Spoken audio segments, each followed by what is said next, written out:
Hello, नमस्कार, आदाब, सत श्री अकाल और सलाम अलैकुम। मैं हूं मोहम्मद अहमद काज़मी, लेकर आया हूं आपका पसंदीदा कार्यक्रम आपके रूबरू। इस कार्यक्रम में हम आपको कुछ जानकार लोगों से मिलवाते हैं और देश में होने वाली घटनाओं, समाचारों, खबरों के बारे में चर्चा करते हैं ताकि कुछ गहराई से मालूमात हो सके। क्योंकि गोदी मीडिया आपको वो इंफॉर्मेशन नहीं पहुंचा रहा जिसके आप हकदार हैं। हकदार मैं इसलिए कह रहा हूं कि डेमोक्रेसी में हर इंफॉर्मेशन सभी को पहुंचनी चाहिए, क्योंकि हर इंसान कानूनी तौर पर सरकार को चलाने में हिस्सेदार है, देश को चलाने में हिस्सेदार है। लेकिन बेईमानी हो रही है मुसलसल। गोदी मीडिया आपसे बहुत सी इंफॉर्मेशन छुपा रहा है। आज हमारे साथ खास मेहमान हैं, एनसीपी के लीडर शब्बीर अहमद विद्रोही साहब। नागपुर में रहते हैं और बहुत ही बेबाक अंदाज में अपनी बात रखते हैं। आज हम जिन इश्यूज पर बात करेंगे वो ये कि अभी हाल ही में वेस्ट बंगाल में पंचायत इलेक्शन हुए हैं। उसमें बहुत सी गड़बड़ी, घोटाला कहने की बात कोशिश की गई और ऐसा लगा कि वहां वाकई वहां की सरकार, जो ममता बनर्जी की सरकार है, टीएमसी की, उसने शायद बहुत ज्यादती की है। ये इमेज बनी मीडिया कवरेज के जरिए। लेकिन क्या ये हकीकत है कि बीजेपी वहां किसी भी तरह से उस सरकार को उखाड़ फेंकने की, कम से कम बदनाम करने की कोशिश करती है? ये बात कई तरीके से जो खबरें आ रही हैं उससे पता चल रहा है। उस पर हम बात करेंगे। इसके अलावा कर्नाटक चुनाव के बाद में अपोजिशन लीडर्स का एक साथ आना पटना में, और उसके बाद मुसलसल ऐसी खबरें आ रही हैं कि 350 से ज्यादा सीटों पर हो सकता है मिलकर के अपोजिशन अपना एक कैंडिडेट खड़ा करे बीजेपी के खिलाफ।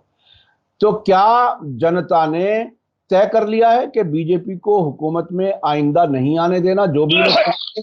ये बहुत ही अहम सवाल है। उधर uniform civil code, UCC, uniform का मतलब होता है पूरे देश के लिए एक जैसा कानून।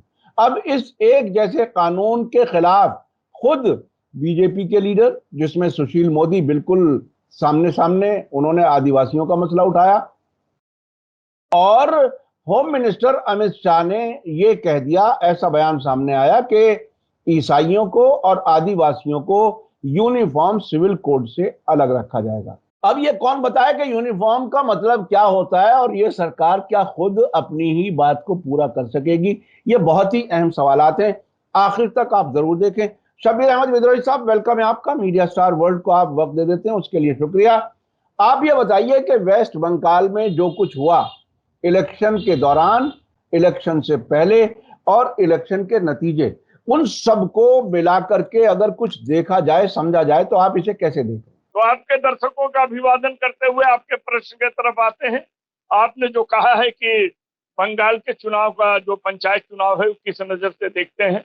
चुनाव को एक ही नजर से देखना पड़ता है कि जनमत क्या चाहता है, जनमत किसके साथ है। तो वहां का देखने के बाद जनमत तो दिखाई दे रही है कि ममता बनर्जी के साथ है, लेकिन लोग कह रहे हैं कि ये भय से है, डर से है, आतंक से है, झगड़े से है, फसाद से है।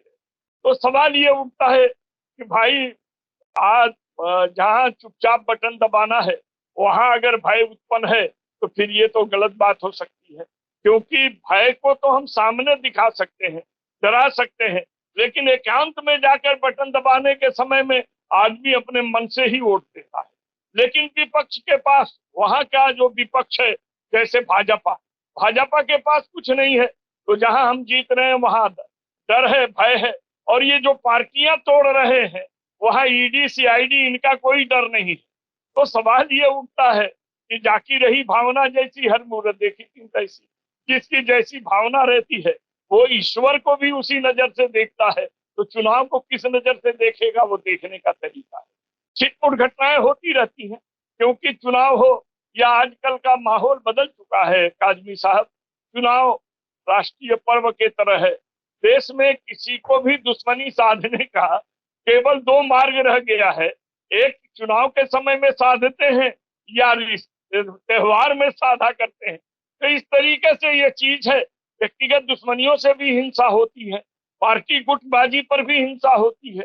हिंसा तो मानसिकता का एक दबाव है, क्योंकि जब मानव के मन में किसी तरह की चीज पैदा हो तो भय जो है तीन चीजों को जन्म देता रहता है। भय आदमी को निराश भी करता है और भय आदमी को आक्रोशित भी करता है। तो आज के स्थितियों को देखते हुए हम वहाँ की स्थिति जो अखबारों में है, टीवी पर है, उससे हम लोग अपना एक रास्ता निकालते हैं कि इसमें सच्चाई क्या है। सच्चाई ये है कि ममता को जिस तरह से दबाने के बारे में सेंट्रल सोचती है, उस तरह से दबा नहीं पाती है, गवर्नर के जरिए नहीं दबा पाती है। तो उसको एक ही रास्ता मिलता है कि लोकल पुलिस उसके मातहत है, इसलिए लोकल पुलिस उसका फेवर करती है और उसके गुंडों के द्वारा दबाव डाल करके चुनाव जीता जाता है। तो अभी एक बात का क्या कहा जाए, और इसका कोई उत्तर नहीं है, लेकिन एक बात साफ कहेंगे कि ये आपके ताहिर लुधियानवी ने कहा था कि हम लूटे तो छूट, तुम लूटो तो लूट। तुम अगर किसी तरीके से सरकारी कर्मचारियों के द्वारा भय उत्पत्ति करके नेताओं को बदलने का काम कर रहे हो, दल बदलने का काम कर रहे हो, पार्टी तोड़ने का काम कर रहे हो, तो उसमें तुम्हें कोई बुराई नहीं दिखाई देती है। और कहीं लोकल गुंडों का डर दिखा करके वोट होता है तो उसमें तुम्हें बुराई दिखाई देती है। हम तो ये मानते नहीं है। अब आजकल मानते हैं कि जनता अपनी भावनाओं से अवगत है, क्योंकि कर्नाटक को भी अगर आप नजर में रखेंगे तो आपने देखा होगा। मैं उस पर जरा आगे आऊंगा, कर्नाटक पर। आप ये बताइए, वेस्ट बंगाल में हमें वो याद है कि जब पिछले इलेक्शन हुए थे 2019 वाले, उसमें मोदी जी ने दीदी ओ दीदी इस तरह से करके एक तरह से बहुत ही घटिया तरीका अपनाया था। ओछापन था बहुत ज्यादा, और उसको सब लोगों ने बहुत ही उसकी नुक्ताचीनी की थी। महिलाओं ने क्या, हाँ, महिलाओं ने ज्यादा की।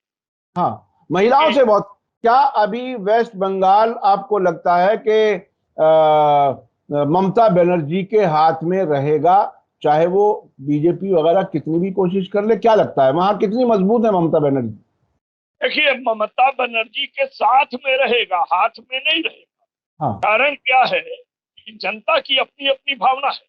मगर हम जो देख रहे हैं भारत के गरीब मजदूर नौजवान के ओपिनियन को जो देख रहे हैं, बातचीत करने से जो हम देख रहे हैं, वो हम ये मान रहे हैं कि जो भाजपा को हराएगा जनता उसके साथ रहेगी। और चूंकि बंगाल के अंदर भाजपा विकल्प है तृणमूल कांग्रेस के लिए, और तृणमूल कांग्रेस ही वहां पर जो है भाजपा को हराने की ताकत रखती है, इसलिए जनता जो है वो ममता जी के साथ है, हाथ में नहीं है लेकिन साथ है। ये बहुत अहम बात है। और पटना में जो अभी मीटिंग हुई अपोजिशन पार्टियों की, उसको और उसके बाद में जो कुछ हो रहा है उसे आप कैसे देख रहे हैं? जरा उस पर भी बात हो जाए। पटना में जब हुआ और उसके बाद आपने देखा कि भोपाल में प्रधानमंत्री ने एक भाषण दिया कि फलाना पार्टी के ऊपर 70,000 करोड़ का गबन है, उसको जेल में डालना हमारा अधिकार है और हम उसके बारे में सोचेंगे। उसका तीसरे दिन आपने चौथे दिन रिजल्ट देख लिया। 2 तारीख को जो है राष्ट्रवादी पार्टी 2 हिस्सों में बट गई। एक अजीत दादा जो है जाकर के मंत्रिमंडल में शपथ ग्रहण किए। अर्थात ये भय को जो पैदा कर रहे हैं, लोगों में डर को पैदा कर रहे हैं, लेकिन वो ये नहीं जान रहे हैं कि ये खेल उन्हीं को बर्बाद करेगा। जिसको आप ले जाना है ले जाइए, जनता आपके साथ जाने वाली नहीं है। नेता घोटाले के डर से जा सकते हैं, जनता कहती है हमने कौन सा घोटाला किया है। जनता ने मानसिकता बना लिया है कि अब हमें झूठा आदमी नहीं चाहिए, अब हमें मक्कार नहीं चाहिए, अब हमें वो आदमी नहीं चाहिए जो केवल बड़बोल हो, किसी का कोई काम न करता हो। आप बता दीजिए, पार्टियों को तोड़ने के अलावा इस आदमी ने अब तक कौन सा काम किया है देश के लिए? अभी कॉमन सिविल कोड की भी बात आपके मुंह से निकली थी। आप खुद देख लीजिए कि जिस आदमी के अंदर एक शब्द पर टिके रहने का ढंग नहीं है। कॉमन मतलब सबके लिए। आप कह देते हैं कि हम क्रिश्चियन को बाहर कर देंगे, आदिवासी को बाहर कर देंगे। केवल आपको झगड़ा मुसलमान से है, सिख से है। ये आप वोट का ध्रुवीकरण करने के लिए कर रहे हैं। जनता यह जानती है कि ना आपको राष्ट्र से प्यार है, ना राष्ट्रीयता से प्यार है, आपको प्यार कुर्सी से है। बल्कि हमने उस दिन पवार साहब से कहा था कि पवार साहब, ये चुनौती बड़ी है, हमारी खतरे में पड़ी पार्टी और घड़ी है। आप चिंता न करें, जनता जो है वो भाजपा के विरोध में खड़ी है। तो आज देश की जनता विरोध में खड़ी है और वो जिस बात को सबक सिखा देगी कि 24 में तुम नेता को बिटोर लो, कितने बड़े बड़े नेता बिटोर लो, क्योंकि अब तुमसे बड़ा नेता कोई नहीं था।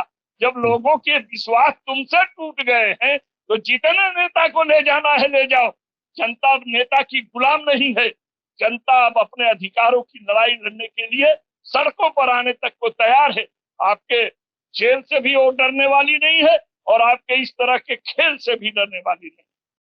अच्छा, इस तरह के खेल से डरने वाली नहीं है, लेकिन देखिए जो पार्टी हुकूमत में होती है, मैं अब से पहले किसी और इंटरव्यू में किसी और मेहमान के साथ बात कर रहा था और उसमें एक बात ये सामने आई कि प्रधानमंत्री नरेंद्र मोदी ने शुरू में ही 2014 में ये बात बहुत साफ कर दी थी, मीडिया में भी आई थी कि तमाम बड़े फैसले प्राइम मिनिस्टर ऑफिस में होंगे। यानी सियासी लोगों के जो फैसले जो मंत्री हैं वो अपने यहाँ नहीं करेंगे बल्कि प्राइम मिनिस्टर ऑफिस में होंगे। इसका दूसरा मतलब ये भी तो है, हमने इसी मुल्क में बहुत से मिनिस्टरों को सबको देखा है, जो करप्शन होता है वहां फैसले लेने की जगह पे ही होता है। तो ये करप्शन का सेंट्रल यानी मरकजी उसको कर दिया गया, केंद्रीयकरण जिसे कहते हैं। तो अब आपको क्या लगता है कि आने वाले वक्त में ये जो मोदी जी अपने साथ बहुत से नेताओं को जोड़ लेते हैं और फिर बाद में सिंधिया का क्या हाल हुआ बीजेपी में जाकर के, उसके बारे में खबरें आने लगी कि वो बहुत परेशान है, बेचैन है। तो आखिर इस तरह की सियासत का नतीजा होने क्या वाला है? अरे 24 आने दीजिए, भाजपा टूटेगी, भाजपा टूटेगी। आप जानते हैं जिस सीढ़ी से आप ऊपर चढ़ते हैं उसी सीढ़ी से आपको नीचे आने पड़ता है। मैंने इस पर एक शेर लिखा है, ये जीना आपको ऊपरी मंजिल ले जाती है, जरा सा रुख बदलिए फिर यही नीचे ले आती है। तो ये तो सियासत में तुम दूसरे को तोड़ तोड़ कर ले जा रहे हो, ले जाओ। जिसकी दिल की भावनाएं एक नहीं है, केवल भय से इकट्ठा हुए हैं, वो आज नहीं कल टूटेंगे। और ये निश्चित लोभ और भय किसी दिन न किसी दिन पार्टी को तोड़ती है।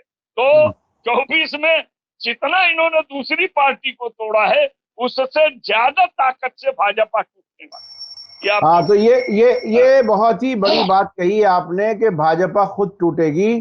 तो हालात बहरहाल बदलते नजर आ रहे हैं। मैं फिर अपोजिशन के जो इत्तेहाद है, अब उसमें देखिए शरद पवार जी की हैसियत बहुत ही टावरिंग पर्सनालिटी की, बड़े नेता की है देश में।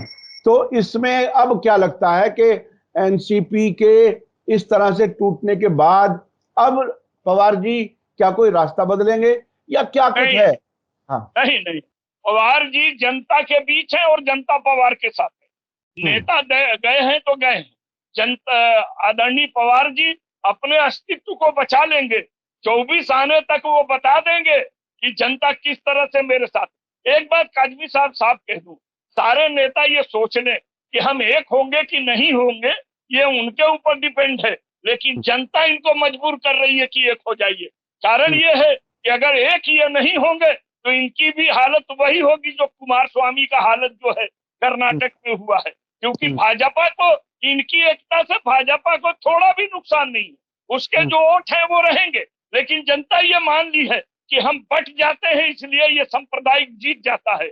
इसलिए जनता इकट्ठा होकर के आज मोदी को हराने के बारे में सोच रही है और इस जनता की भावना को देख करके नेताओं के एक होना ही पड़ेगा। नहीं होंगे तो नेता अपना अस्तित्व खो देंगे। अच्छा, ये जो यूनिफॉर्म सिविल कोड का जो पासा है, जो शगुफा है, क्या आपको लगता है कि इससे ध्रुवीकरण होगा और बीजेपी फिर एक आखिरी चाल के तौर पर जो वो चल रही है वो नाकाम हो जाएगी? देखिए, पहली बात समझिए, बीजेपी ने साबित कर दिया कि हमारी दुश्मनी केवल मुसलमानों से। एक बार राम मंदिर को लिया, इस बार 3 तलाक को लिया, फिर इसके बाद ये कॉमन सिविल कोड का लिया और लेकर कहती है आदिवासी को, क्रिश्चियन को अलग कर देंगे। तो ये आप मानकर चलिए कि आज जो भाजपा के पास जो इकट्ठा हुए हैं वो वोट जो है कार्यों से इकट्ठा नहीं है, जो मुसलमानों को दुश्मन मानते हैं वो इकट्ठा हुए।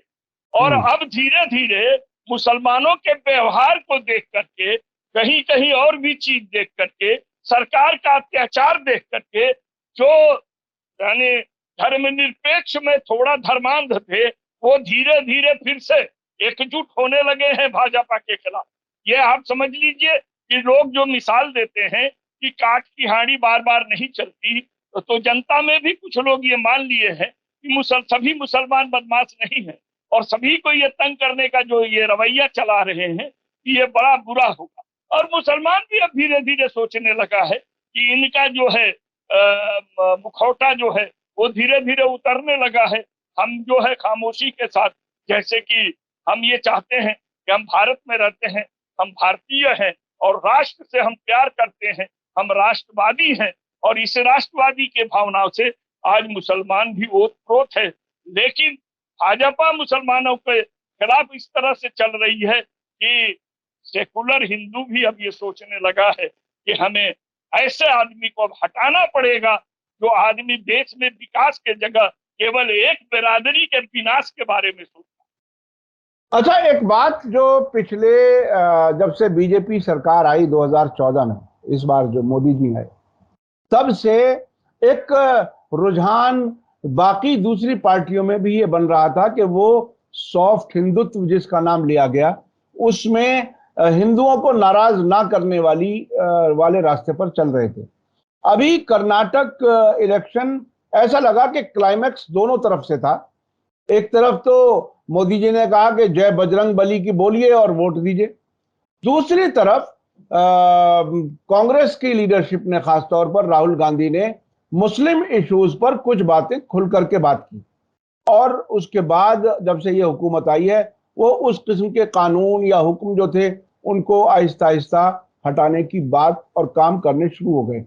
तो क्या आपको लगता है कि अब जो सेकुलर पार्टियां रही हैं, जो बीजेपी के विपक्ष में हैं, क्या अब वो खुल करके मुसलमानों के बारे में कुछ सीधा सटीक कुछ बोलने की हालत में आएंगी? क्या अब जनता ने उसको एक्सेप्ट करना शुरू कर दिया है कि मुसलमानों के हुकूक की बात हो और वो उन पार्टियों का साथ दें, हिंदू भी? देखिए मुसलमान जहां है वहां अपना व्यवहार इतना अच्छा बना करके है कि धीरे धीरे हिंदू भाइयों में भी ये बात पैदा हो रही है कि भाई कोई बदमाश की कोई बिरादरी नहीं, बदमाशों की कोई जाति नहीं होती है, बदमाश हर जाति में होते हैं। लेकिन मीडिया जो है एक मुसलमान की गलती को 1000 मुसलमानों पर थोपने का काम करती है। ऐसा हुआ, वैसा हुआ, फलाना हुआ, जो चीजें भावनाओं को भड़काने का काम करती हैं। लेकिन लोकल लोग ये जानने लगे हैं, आज जो चीजें चल रही हैं, इन सारी चीजों को देखकर देश की जनता ये कह रही है कि हमको हिंदू मुसलमान से मतलब नहीं है, हमारा रोजगार कहाँ है, हमारी नौकरी कहाँ है, हमारी महंगाई पर रोक कहाँ है, हमारे जीवन के ये सारी चीजें कहाँ है। देश के विकास की बात करते हो और 100 गुना कर्ज बढ़ता जा रहा है, हमारे देश को रसातल तुम भेजते जा रहे हो। तो ये सारी चीजों को जनता देख रही है, और जनता ये देख रही है कि ये सारी चीजें हिंदू मुसलमान के आड़ में किया जा रहा है। इसलिए हर व्यक्ति के भावनाएं जो कट्टर होते हैं वो कट्टर होते हैं, वो हर जातियों में होते हैं, इसलिए उन पर हम बहस नहीं करते। लेकिन जिनकी भावना मानवता से जुड़ी हुई है, जो इंसानियत को समझते हैं, वो आज कहने के लिए मजबूर हो गए हैं कि हम देश में हिंदू मुसलमान नहीं चाहते, हम भारत की भारतीयता चाहते हैं और भारत का विकास चाहते हैं। इसलिए ऐसे व्यक्ति को हटाना है जो विकास की जगह मानवता का विनाश कर रहा है, संविधान का विनाश कर रहा है। ऐसे आदमी को हम साथ में रखना नहीं चाहते हैं, और ये जनता की पुकार है कि विरोधी दलों को एक होना पड़ रहा है। वरना ये तो जानते हैं, आपने कहा कि क्या विरोधी दल मुसलमान के बारे में बोलेंगे, अभी इतनी हिम्मत नहीं है।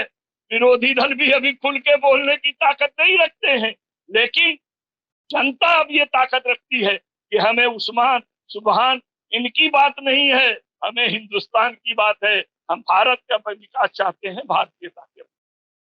ये बहुत बड़ी बात है। यानी अगर ऐसे हालात बने कि सब लोग एक दूसरे के साथ प्यार मोहब्बत से रहें, तो उससे बेहतर कोई कुछ हो नहीं सकता। क्योंकि नफरत बढ़ाने के लिए काम बहुत ज्यादा हुए हैं।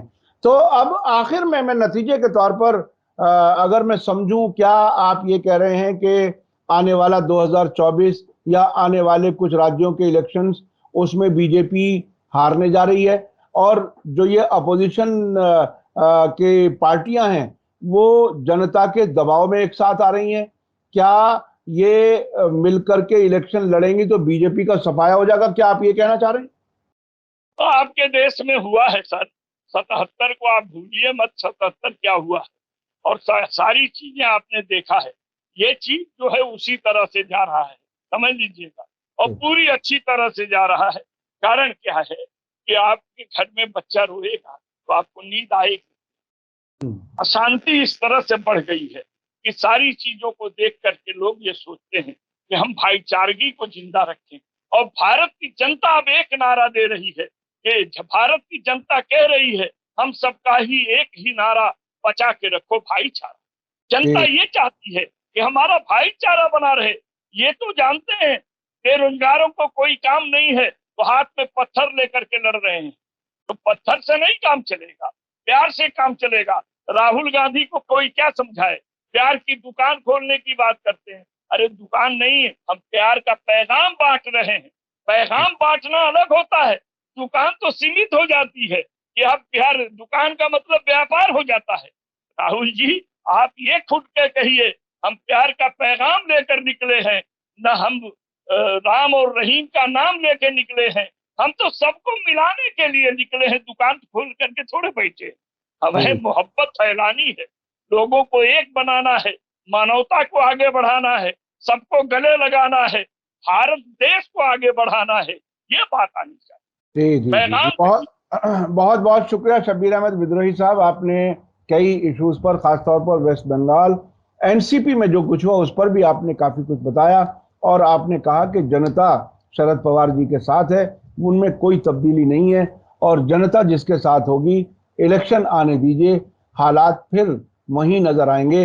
नेता चले जाएं लेकिन जनता नजरिए के साथ है और उस नजरिए के साथ जो देश को एक साथ रखना चाहती है। बहुत बहुत शुक्रिया शब्बीर अहमद विद्रोही साहब। इसी के साथ मुझे दीजिए इजाजत। धन्यवाद, शुक्रिया। जय भारत, जय हिंद। मीडिया स्टार वर्ल्ड के और वीडियो देखने के लिए हमारे चैनल को सब्सक्राइब करें और सीधे नोटिफिकेशन पाने के लिए बेल आइकन